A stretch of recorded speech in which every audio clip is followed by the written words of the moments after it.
Bonjour et bienvenue dans cette nouvelle vidéo, c'est Claire d'Amagrifart. J'espère que vous allez bien. Aujourd'hui on se retrouve avec la première partie de mon projet de patchwork de Noël. C'est pas un très grand patchwork, mais comme je l'ai commencé sans être connecté à l'électricité, ça veut dire qu'il est à la main. Et qui dit patchwork à la main dit beaucoup de temps. Et dit à nouveau mal à la main. Donc je vous montre la première partie aujourd'hui et normalement si tout va bien j'aurai fini la deuxième partie pour vendredi de la semaine prochaine. C'est un patchwork assez enfantin, c'est un petit peu ce que je voulais et j'ai trouvé un peu l'inspiration à Sainte-Marie-aux-Mines dans les ouvrages réalisés par plusieurs artistes afro-américaines parce que il y a quelque chose souvent de très réaliste et puis en même temps d'assez enfantin. Et c'est surtout très coloré, toujours. Dans ce que j'ai vu en tout cas, il y a beaucoup de couleurs et j'avais envie de quelque chose de très différent. Même si je considère que c'est un projet de Noël, ça pourrait être un projet d'été, ça pourrait être n'importe quel type de projet. Ça va dépendre en fait des couleurs. Si vous avez envie de reproduire ce type de patchwork, ça va simplement dépendre des couleurs que vous allez utiliser. J'ai utilisé des couleurs gaies. Et puis aussi... je me suis dit, alors j'ai évidemment des tissus dans la bohème, j'ai même tous les tissus que j'ai en stock, et en fait il y a plein de tissus que j'adore, et c'est comme si j'osais pas les utiliser, j'ai pas de peur de les gâcher ou quelque chose comme ça. Alors je me suis dit que c'était ridicule, et qu'il était temps que j'utilise ces tissus que j'aime, et là pour cet ouvrage, j'ai utilisé des batiks. Alors attention, ce sont des batiks... français, je ne sais pas exactement finalement quelle est la marque pour être honnête. Puis j'ai pris que des coupons. Alors c'est référencé batik. En tout cas il y en a un certain nombre qui viennent de chez Mondial Tissu où j'avais pris des coupons de 20 cm parce que c'est quand même assez cher. Et par contre ce ne sont pas des batiks comme ceux que je pouvais trouver en Angleterre ou aux États-Unis. Les vrais batiks ce sont des tissus dont on n'arrive pas à déterminer l'endroit de l'envers. Les batiks que j'ai utilisés, ils sont vraiment dans un style de batik. Par contre, on voit très bien l'endroit et l'envers. Donc, mais c'est vraiment ce type de tissu que j'aime beaucoup. Alors, je vous propose de voir avec moi comment on réalise ce projet. En tout cas, cette première partie. Et puis, je voulais aussi dire que c'est un projet que je vais utiliser en partie pour les marchés de Noël que je vais faire à partir de... je sais plus quand exactement, pas la semaine prochaine, mais je crois la semaine suivante. Donc avec une copine nomade que j'ai rencontrée au mois d'août, sur les routes, et sa fille, elle fait des petits tableaux, sa fille fait des petits personnages. On va s'amuser toutes les trois à faire quelques marchés de Noël, et je pense que ça va être assez sympa. Donc je vais utiliser, vous allez voir, c'est des petites maisons. Je vais utiliser ces modèles-là pour proposer des petits, soit des petits kits, soit des petits, simplement le modèle pour quelques euros, pour que les gens puissent les réaliser eux-mêmes et voir un petit peu ce que ça donne, parce que les marchés de Noël, j'en ai déjà fait, mais pas avec du patchwork. C'était il y a quelques années en arrière, je pense que c'était avec des dreamcatchers, des bijoux, alors plus tout ça dans un style un peu amérindien. Donc des dreamcatchers, c'est des attrape-rêves. Et voilà. Écoutez, j'espère que cette vidéo vous plaira. Si c'est le cas, pensez à mettre un petit pouce j'aime, à vous abonner si ce n'est pas encore fait, et à poster vos messages dans les commentaires. Place au tutoriel.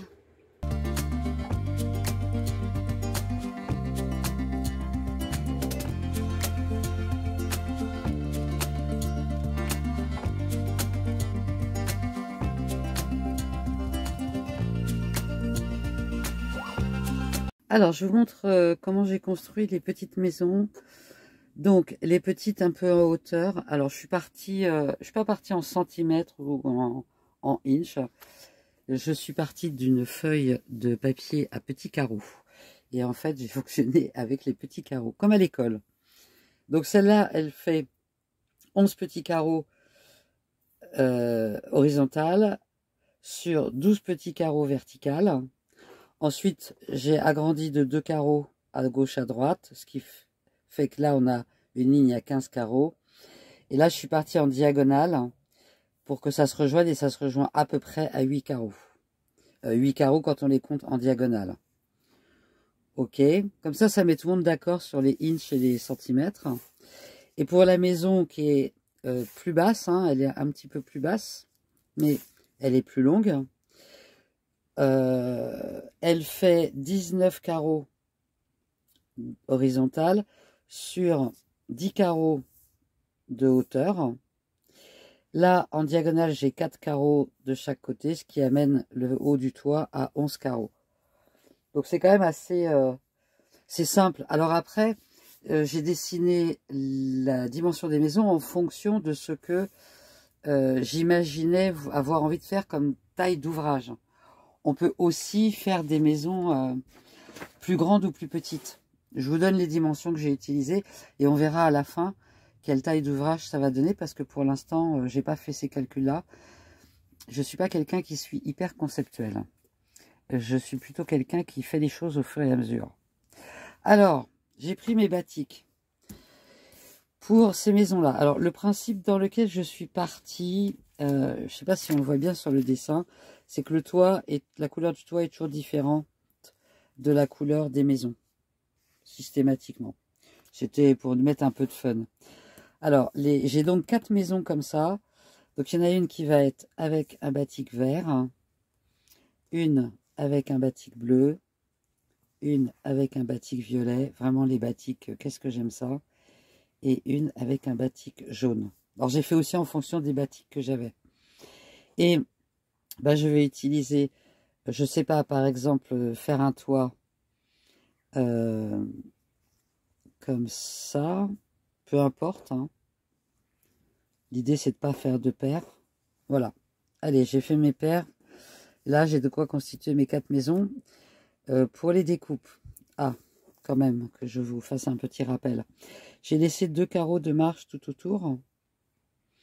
Je pense que je vais faire en foundation paper piecing, mais c'est pas du tout. Mais ça peut être en couture d'emballe. Je sais pas encore comment je vais les faire. On va voir ça tout à l'heure. Donc, quand j'ai découpé avec globalement 2 carreaux de plus tout autour qui va nous faire notre marge qui serait de 1/4 inch ou je sais pas quoi. Donc, j'ai ma pile de petites maisons. J'ai ma pile de grandes maisons. Et avec ça, ce batik-là qui est un mauve très très pâle, je vais à la fois m'en servir pour faire le support des maisons. Si on peut prendre celle-là, je peux aussi vous montrer avec celle-là.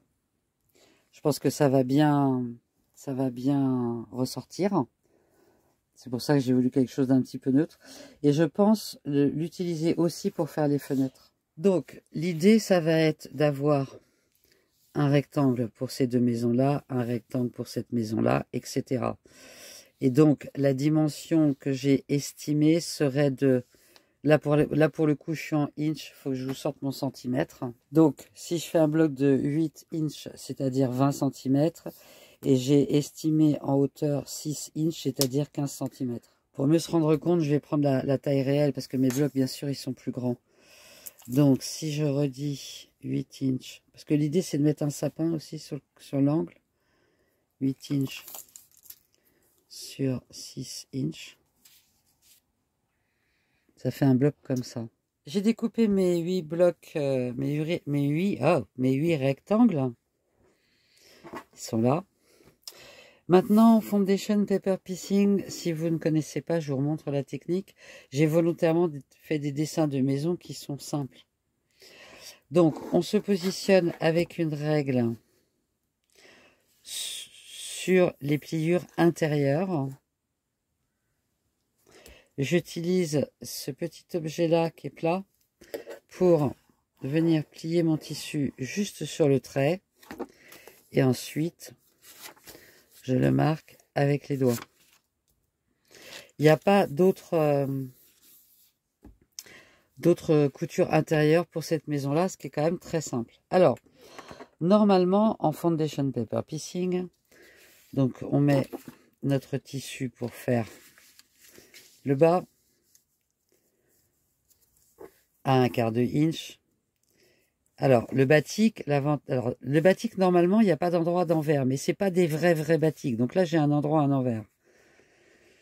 Donc, évidemment, je me suis trompée, comme d'habitude. Donc là, je dois à peu près être à 1/4 de inch, plutôt bien.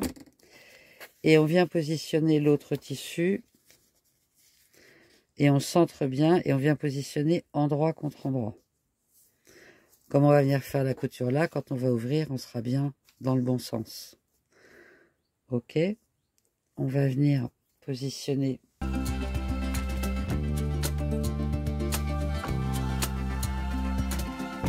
Ah, désolé, j'essaye de jouer avec le soleil.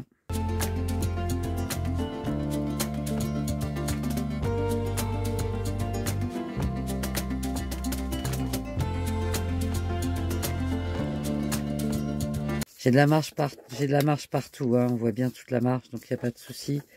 Bon, là, je suis globalement à 1/4 de inch. Oui. Normalement, en foundation paper piecing, on vient coudre de cette partie-là jusqu'à cette partie-là. On vient coudre sur le papier. Économie de papier, je replie et je vais venir coudre le long. Donc je vais juste marquer, enfin c'est pas très difficile de voir, mon point de départ il est là, mon point d'arrivée il est là. Ce qui me permet avec un seul papier de faire sur les 4 maisons que j'ai à faire dans ce format là. Donc c'est parti, normalement j'avais prévu d'être dans une aire de camping-car dans laquelle il y a l'électricité, mais quand je suis arrivée j'ai eu la surprise de voir qu'il y avait une notice qui disait qu'à partir du 13 octobre, je crois, il n'y avait plus ni eau, ni électricité, ni quoi que ce soit. Et donc, je vais faire ça à la main. Et c'est pas très difficile, je vais venir coudre le long là. Mais c'est tout à fait faisable à la machine aussi, bien sûr. Donc voilà, la couture est faite. C'est bien décalé du... Alors, je couds en point arrière, hein, comme pour le Diagen. Une fois que c'est fait, on peut enlever, puisqu'il n'y a qu'une seule couture, enlever les épingles. Et je vais pouvoir prendre comme j'ai pas de fer à repasser, je vais pouvoir prendre ma petite roulette magique, puisque j'ai enfin acheté cette petite roulette.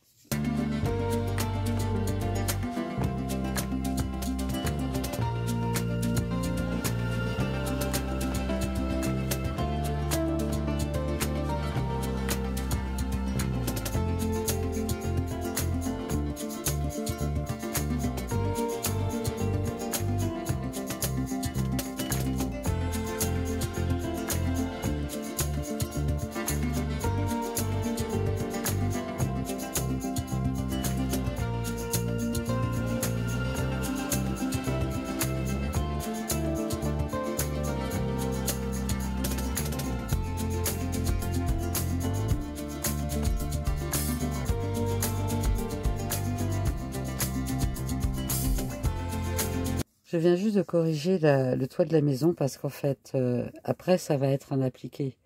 Et donc un appliqué où je vais rabattre les bords, un vrai appliqué. Et donc cet angle-là, il va potentiellement être plus compliqué forcément à faire. Et ça risque de faire un travail de moins bonne qualité. Donc j'enlève le fait que le toit se prolonge, ça ne va pas changer grand-chose. Par contre, j'ai gardé la pointe du toit à la même hauteur, parce que je trouvais que la forme était jolie. Alors, toute la partie Foundation Paper Piecing est faite. Les 4 grandes maisons. Et puis, hop, et les 8 petites maisons.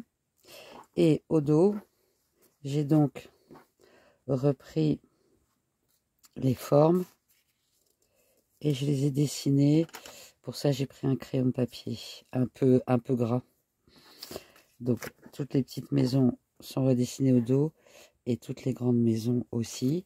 Ce que je vais faire maintenant, c'est recouper tout avec une marge de 1/4 de inch.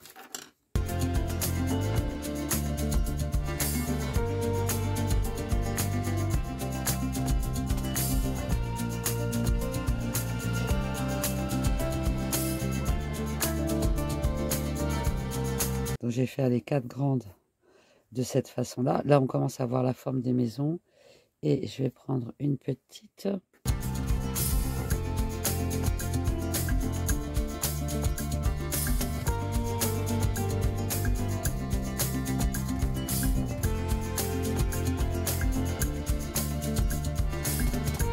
Donc voilà ce que donne une petite et voilà ce que donne une grande. Alors j'ai découpé toutes mes petites maisons.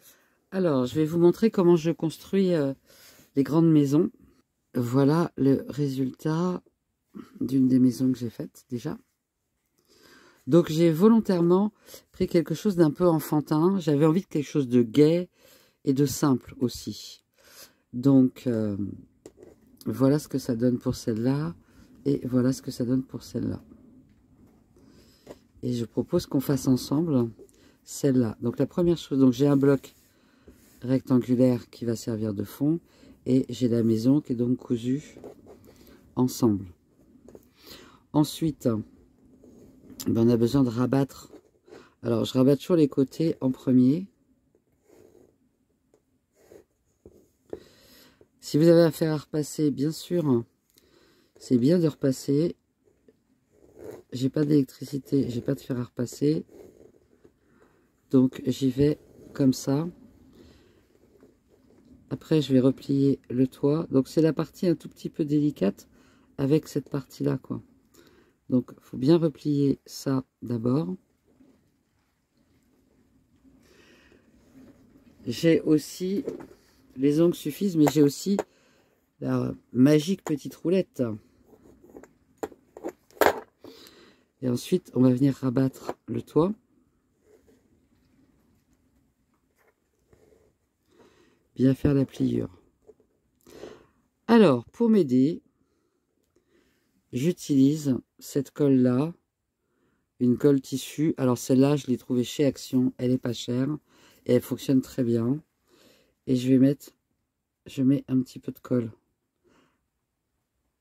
à un endroit où, de toute façon, la colle va pas transpercer le tissu. Ça a séché un peu.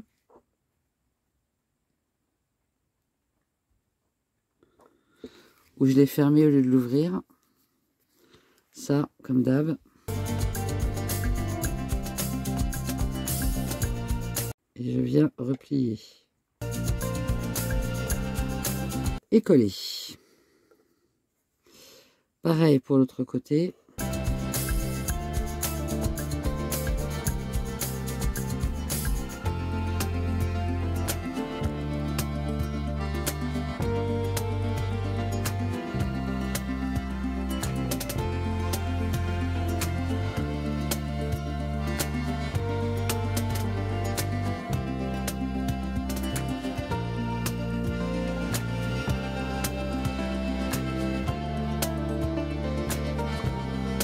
Ce qui est important, c'est que les bordures, là, elles soient bien à l'intérieur.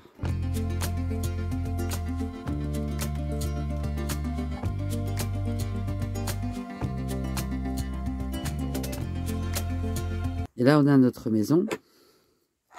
On peut reprendre le bloc. Alors, on va centrer un peu en bas, mais pas trop, pour laisser la marge de couture.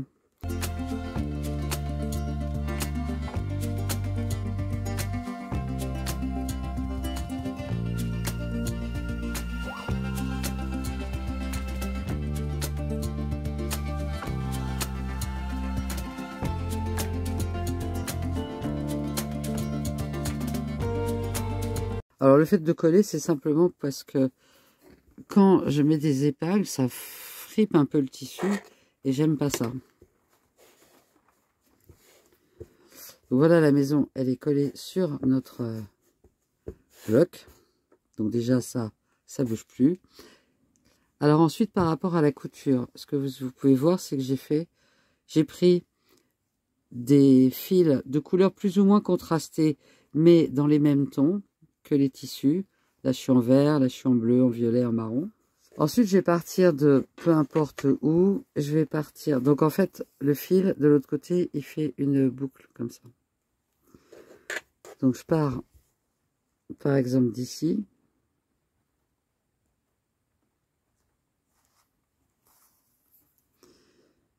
Je vais faire un premier point. Je retourne. Et je passe dans la boucle. Voilà, ça permet d'attacher le fil, tout simplement.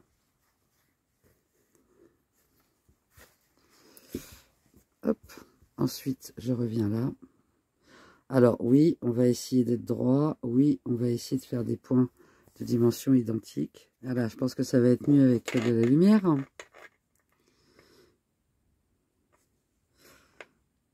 Alors, évidemment, quand on arrive dans les angles, il y a beaucoup plus d'épaisseur de tissu.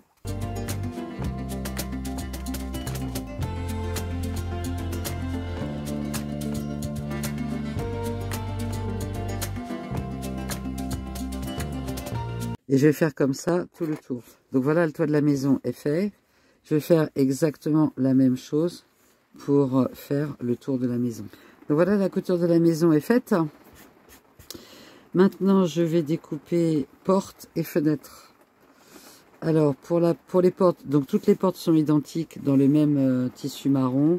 Et toutes les fenêtres sont identiques dans le même tissu que j'ai utilisé pour le fond. Alors, j'ai une matrice de la fenêtre. Et en fait, je l'ai utilisé aussi pour la porte en faisant un petit peu plus petit. Et c'est exactement le même principe que ce que je viens de faire pour la maison. Alors là, j'ai même pas dessiné la porte pour être honnête. Je mets un petit peu de colle.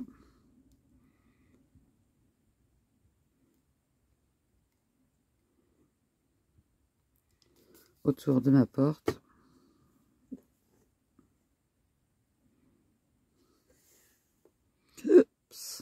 Et on évite de faire ce que je viens de faire. Et je viens la mettre globalement au centre de la maison. Alors, je viens de mettre de la colle partout. Ce qui n'est pas vraiment ce qui est prévu.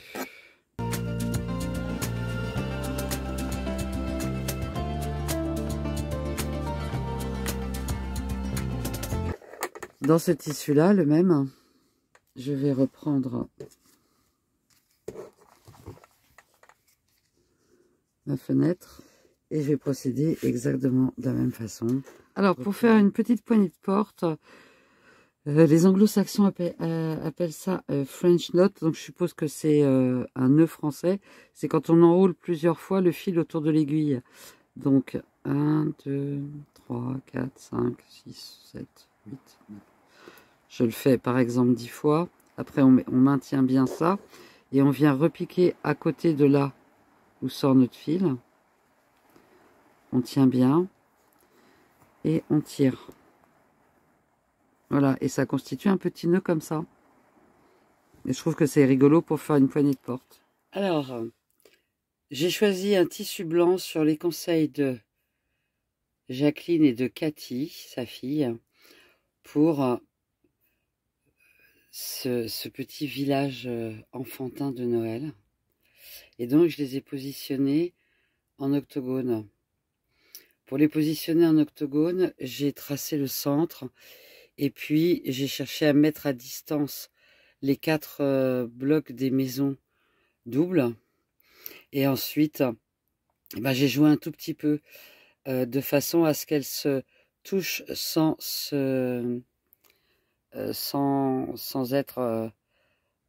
qu'elles empiètent les unes sur les autres. Donc je suis globalement, par rapport aux dimensions que moi j'ai choisies, donc là c'est vraiment très spécifique. Je suis à 8,5, 8 3/4 du centre pour les petites maisons en double là. Maintenant ce que je vais faire, c'est de la même façon, je vais coudre en appliqué tout autour. Alors parce que c'est un projet très coloré et très joyeux, je prends énormément de plaisir. Et c'est vrai que le Dear Jane m'a vraiment donné envie de continuer à coudre à la main. Alors j'en suis là.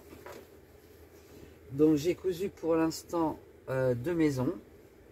Enfin 2 petits blocs de maison. J'ai positionné tous les autres. Ah, hop hop hop. Il me reste à faire la couture de ces maisons. Ensuite, ce que je compte faire pour la semaine prochaine, c'est entre les maisons broder des petits sapins de Noël. Donc là, ça va être avec de la broderie. Donc ça va mélanger un peu les styles. Trouver comment je remplis le centre. J'étais partie sur l'idée d'une étoile. Et en fait, je suis à côté de chez Jacqueline. Puisqu'on va refaire là, ce week-end, une vidéo Dear Jane ensemble.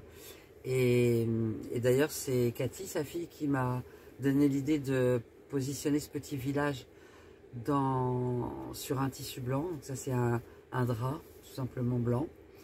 Donc j'avais l'idée de faire une étoile au centre qui représente le sapin central d'un village avec l'étoile au sommet. Et finalement, on a fait des essais avec Jacqueline hier, on y a passé du temps. La pauvre. Et alors le résultat, c'était juste pas du tout probant. Mais pas du tout. Donc, je vais réfléchir à comment je crée quelque chose au centre. Et l'idée avec les petits sapins, ça va être aussi, puisque c'est quand même le thème de Noël, je vais voir si je vais le faire comme ça, mais l'idée ce serait de tendre tout autour une guirlande de lumière de Noël, une guirlande lumineuse de Noël. Alors, elle va pas être lumineuse forcément, mais simuler une guirlande de Noël. Et ensuite de découper en rond pour faire un rond.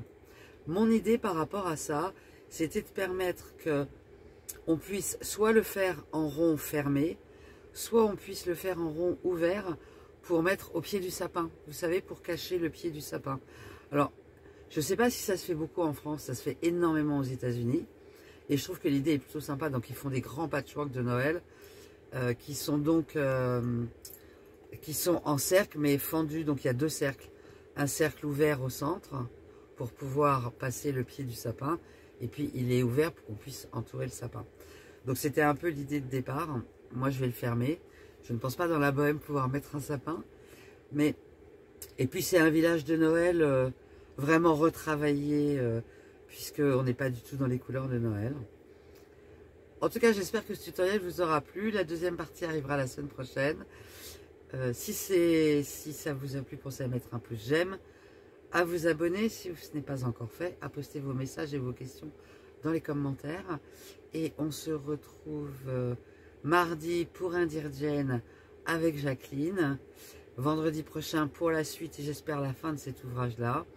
Et d'ici là, passez un excellent week-end et prenez soin de vous. Bye bye!